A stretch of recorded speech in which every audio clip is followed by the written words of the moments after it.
Hello everyone, this is Prachi and you're watching efutureinsight.com जिथे आपण शिकतो इंग्लिश आपल्या मातृभाषेतून. आजचा आपला विषय अगदी महत्वाचा आहे. शुड हॅव, कुड have and would have. Okay, so याचा नेमका वापर कधी आणि कसा करायचा हे आपण आजच्या व्हिडिओमध्ये बघणार आहोत. चला तर स्टार्ट करूया आजचा व्हिडिओ विदाउट वेस्टिंग टाइम. जर तुम्ही चॅनलला सबस्क्राईब केलं नसेल तर चॅनलला सबस्क्राईब करा आणि आपले ऑनलाईन क्लासेस सुद्धा असतात. सो तुम्ही डिस्क्रिप्शन मध्ये नंबर घेऊन ऑनलाईन क्लासेस जॉईन करू शकतात. ओके, चल. सो सगळ्यात आधी समजून घेऊया शुड हॅव, कुड हॅव, वुड हॅव हे सगळे मॉडेल वर्ब्स आहेत. ओके, सो यांना शॉर्ट मध्ये म्हटलं जातं should have. Okay, so should have असं दोन प्रॉपर उच्चार आपण करत नाही, त्याचं कॉन्ट्रॅक्शन आपण युज करतो. Should have, should have. Okay, कुड हॅव, कुड have, would have, would have. ठीक आहे, सो प्रोनाउन्सिएशन कडे पण लक्ष द्या. हे सगळे आपले मॉडेल वर्ब्स आहेत. नेहमी लक्षात ठेवा की याचा काही पास्ट फॉर्म वगैरे नाहीये. हे ऍज इट इज असेच वापरले जातात आणि याला कधीही शुड ऑफ, कुड ऑफ, वुड ऑफ, ऑफ कधी याच्यानंतर वापरलं जात नाही. काही जण बोलताना मिस्टेक करतात आणि त्याच्यानंतर ऑफ लावतात. सो ते अगदी चुकीचं आहे. राईट. चला सगळ्यात आधी बघूया आपण शुड हॅवचा उपयोग.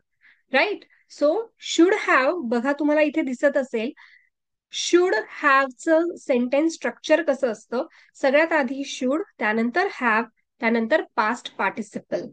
ओके, आपण एक्झाम्पल्स बघूया म्हणजे तुम्हाला क्लिअर होईल. आणि जर आपल्याला निगेटिव्ह सेंटेन्स करायचं असेल तर शुड नंतर नॉट वापरायचं आहे आणि नंतर have plus past participle. Right. Okay, now let's understand की when we use that should have. Okay, to express regret. जेव्हा आपल्याला रिग्रेट असतं एखाद्या गोष्टीचं की अरे असं व्हायला नको होतं, तेव्हा आपण शुड हॅवचा वापर करतो. Now see the first example. I should have studied harder for the English exam. Okay, म्हणजे इंग्लिश एक्झामच्या इंग्लिश एक्झामसाठी मी अभ्यास करायला हवा होता, अजून अभ्यास करायला हवा होता. तो मी केलेला नाहीये आणि आता मला त्याचं रिग्रेट होतंय. सो मी असं बोलते की I should have studied harder for the English exam. Okay, so आपण रिग्रेट व्यक्त करण्यासाठी शुड हॅव इथे युज केलाय. त्यानंतर निगेटिव्ह सेंटेन्स कसं करता येईल आपण बघू. I shouldn't have been rude to Sam.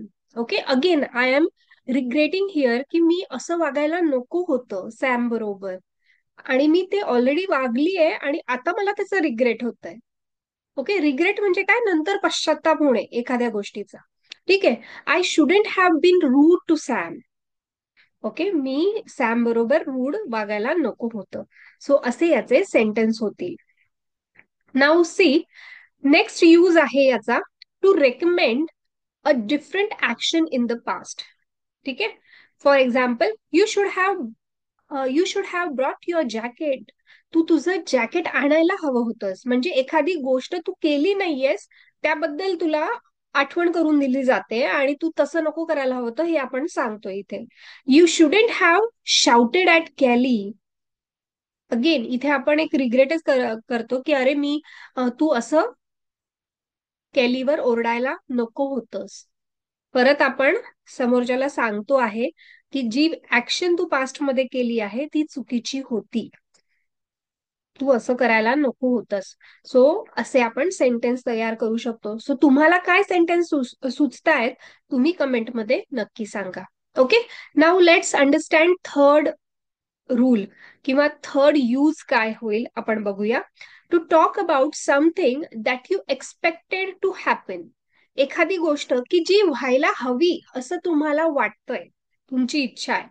Okay, so तुम्ही बघू शकतात the lasagna should have been cooked by now. ठीक आहे, फॉर एक्झाम्पल आपण समजा एखादी गोष्ट आहे आतापर्यंत ती होऊन जायला हवी होती असं आपण इथे म्हणतोय. The bus should have arrived an hour. Okay, एका तासात बस येऊन जायला हवी होती. तर आपण इथे काय करतोय, आपण एक्सपेक्टेशन दाखवतोय की हे असं होऊन जायला हवं होतं, जे झालेलं नाहीये. तो अशा बाबतीत सुद्धा आपण हे टेन्स यूज करू शकतो. शुड हॅवचा वापर आपण इथे करू शकतो. राईट. नाव आय होप तुम्हाला समजलं असेल शुड हॅव. जर तुमची काही क्वेरी असेल तर तुम्ही कमेंटमध्ये लिहा. आणि अजून काय सेंटेन्स तुम्हाला शुड हॅव चे सुचतायत, सो तुम्हाला मी 2 सेंटेन्स तुम्हाला शुड हॅव चे लिहायचे आहेत कमेंटमध्ये आणि टाकायचं आहे. म्हणजे जर तुमच्या काही चुका होत असतील तर त्या मी तुम्हाला करेक्ट करून सांगेन. Now next is could have. सगळ्यात आधी बघा स्ट्रक्चर काय आहे, could plus have then past participle, right. त्यानंतर could plus not then have then past participle. Okay. So असं हे सेंटेन्स स्ट्रक्चर आहे. To talk about imaginary situation in the past. Okay. So आपण इथे इमॅजिनरी सिच्युएशन बद्दल बोलतो आहे. Example बघा, you could have been a teacher if you had studied harder in school. Okay. So इथे आपण पॉसिबिलिटी सुद्धा सांगतोय की तू टीचर होऊ शकला असतास, जर तू चांगला अभ्यास केला असतास तर तू आज टीचर झाला असतास. पण ते तसं झालेलं नाहीये. आपण इमॅजिन करतोय की तसं झालं असतं तर ते झालं असतं. राईट. सो अशा सिच्युएशन, हायपोथेटिकल सिच्युएशन आपण म्हणू शकतो, तेव्हा आपण कुड हॅवचा वापर करतो. I couldn't have arrived any earlier. ठीक आहे, मी लवकर येऊ शकले नसते. असे. त्यानंतर नेक्स्ट यूज आहे to make a guess about something in past. आपण गेस करतोय. ओके, आपण शुअर अजिबात नाहीये याबद्दल, आपण जस्ट गेस करतो आहे. शी कुड हॅव गॉन होम. ती घरी गेलेली असेल. Okay. So we are just guessing की असं झालेलं असेल. So this situation also you can use could have. And the third use, to talk about something alternative possibilities in the past. Example बघा, you were almost late. You could have missed your exam. म्हणजे तू late झालायस, तू तुझी exam तुझी exam miss झाली असती. Okay. So आपण possibility सांगतोय, alternate possibility. म्हणजे असं नसतं झालं तर हे झालं असतं. हे आपण पॉसिबिलिटी सांगतोय की तुझी एक्झाम मिस झाली असती. राईट. आय होप तुम्हाला हे लक्षात येत आहे. त्यानंतर अजून एक एक्झाम्पल बघा, you were driving very fast. You could have क्रॅश्ड. तू खूप फास्ट गाडी चालवतोय, आता तू क्रॅश होऊ शकला असतास. ठीक आहे, म्हणजे ऍक्सिडेंट होऊ शकला असता, असं आपण बोलतो आहे. You were driving very fast. You could have क्रॅश्ड. So असे सेंटेन्स आहे. तर आता तुम्हाला पण कुड हॅव चे 2 सेंटेन्स ट्राय करायचे आहेत कमेंटमध्ये. Yes. Okay.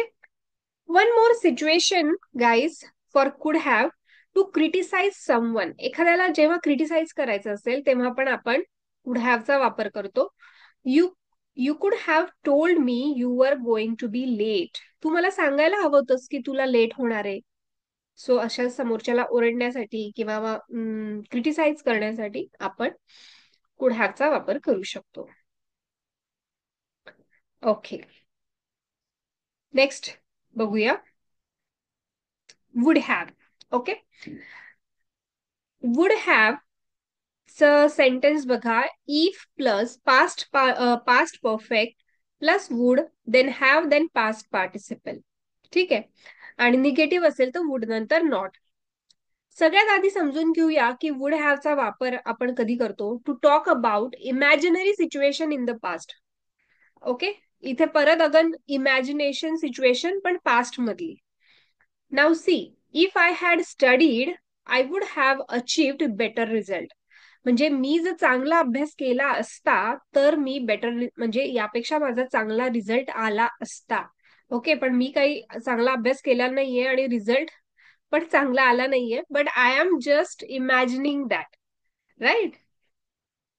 If I hadn't trained well I would have won the race. मी जर अजून चांगलं ट्रेन केलं असतं तर मी जिंकू शकलो असतो. So again this is a imaginary situation actual मध्ये असं काही घडलेलं नाहीये, आपण बस इमॅजिन करतोय. Next, to talk about something we wanted to do but didn't. एखादी गोष्ट जी आपल्याला करायची होती पण ती झालेली नाहीये, आपण केली नाहीये ती. फॉर एक्झाम्पल बघा, she would have bought the car but she didn't have enough money. Okay, तिला कार घ्यायची होती पण तिच्याकडे पुरेसे पैसे नव्हते. ओके, सो असे हे वुड हॅवचे सेंटेन्स आहेत. अजून सेंटेन्सची प्रॅक्टिस तुम्हाला जर करायची असेल तर तुम्ही आपले ऑनलाईन क्लासेस जॉईन करू शकतात आणि डिटेल आपण अजून याची प्रॅक्टिस तिथे करतो. सो डिस्क्रिप्शन मध्ये नंबर आहे, तुम्ही लिहू शकता. आणि अजून तुम्हाला कोणत्या टॉपिकवर